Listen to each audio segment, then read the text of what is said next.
addiction and community violence. Like so many of you here today, this issue is deeply personal for her. And I'm going to quote you, Thurcell, if I may, as you recently confided, and I quote, and by the way, my wife Tammy is the chair of your fan club and sends her love. But your pastor said, and I quote her, "My faith informs my commitment to ethical governance, respect for the law, and the inherent dignity of every person. I believe public safety is strengthened when accountability is paired with meaningful opportunities for rehabilitation and reintegration." Powerful quote.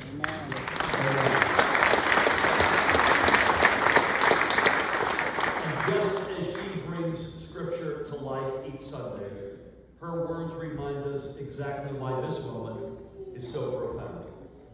Building a more just and inclusive New Jersey has always been a team effort. And thanks to Reverend Williams, the advocates in the room and across our state, and our dedicated public servants, we have made historic progress unmatched by any prior administration in creating a justice system worthy of the people it serves. Together, we restored voting rights to more than 80,000 New Jerseyans on probation or parole.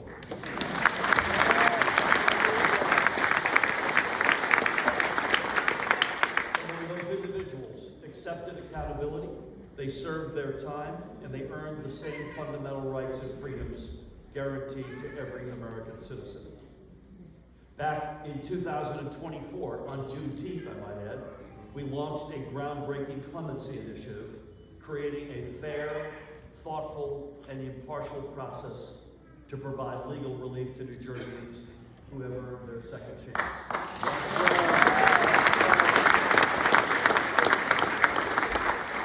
In fact, in under 2 years, we have granted clemency to more New Jerseyans than every administration over the past 30 years combined.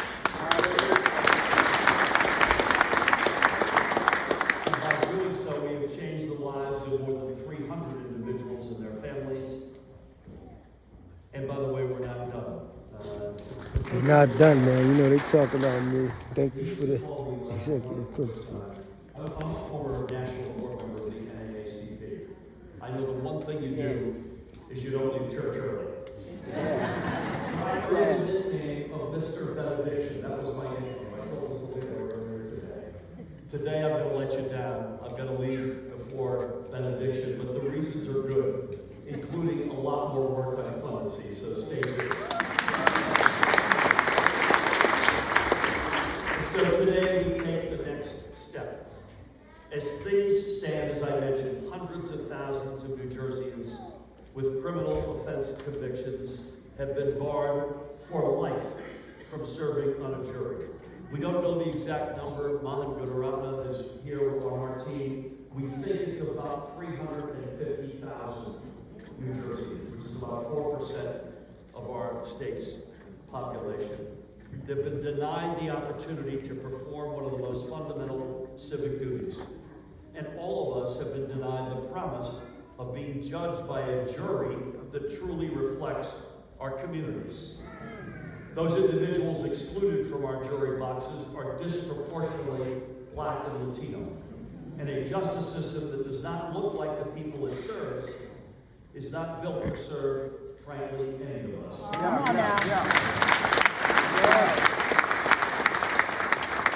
So today, as we restore the ability to serve on a jury to so many New Jerseyans, we do more than restore a right.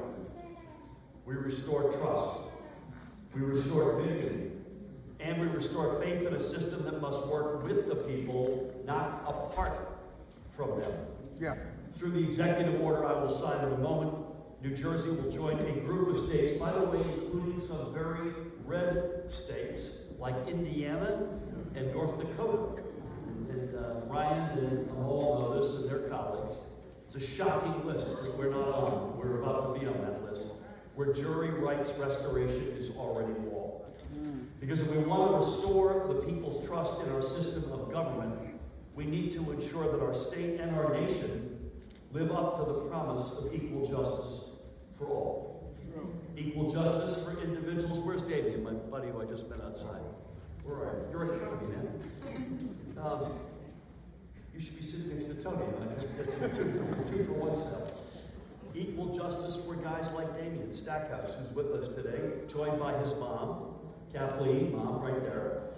Damien has more than earned his second chance. He spent more than a decade in prison for robbery. In the decade since then, he has not only owned up to his actions, but rededicated himself to giving back to his community.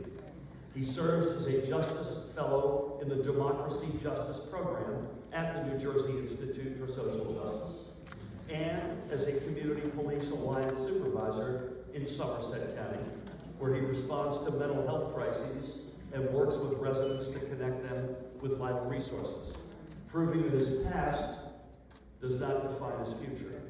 He is defining it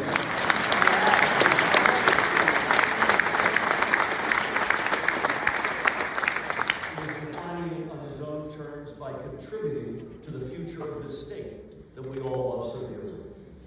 And after 22 years without the opportunity to serve in a jury, he will soon be able to take part in one of our most important responsibilities as citizens of this great nation. His story is reflected in God bless you. His story is reflected in countless others across our state. The stories of people cherished by this congregation, people held close to your hearts, and perhaps even people sitting beside you in these pews today. With the executive order I will sign, we restore their right to serve on a jury, and as an act of grace, not as an act of grace, but as an expression of our values. Because equal justice is something that must be practiced every day by the people from every walk of life, seated together in judgment and bound together by the rule of law. Today we widen the circle of justice